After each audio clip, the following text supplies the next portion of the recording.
Кардио преди или след тренировка? Отговорът е зависи, но не по начина, по който си мислиш. В интернет пространството се сблъскваме с две крайности. Едни твърдят, че кардиото преди тренировка ще намали силовото ти представяне, а други, че кардиото след тренировка ще попречи на мускулния растеж. И двете звучат логично, но не разкриват цялата истина. Нека изясним. Както кардиото, така и силовите тренировки изискват енергия. Ако започнеш с кардио, всичко над лека загрявка ще намали силовото ти представяне.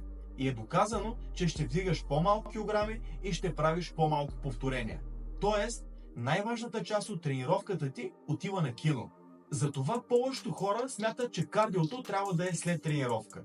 Но и тук има уловка. Силовата тренировка стимулира анаболни процеси, които изграждат мускулна маса. А кардиото, особено ако е дълго и интензивно, активира катаболни процеси, които разграждат.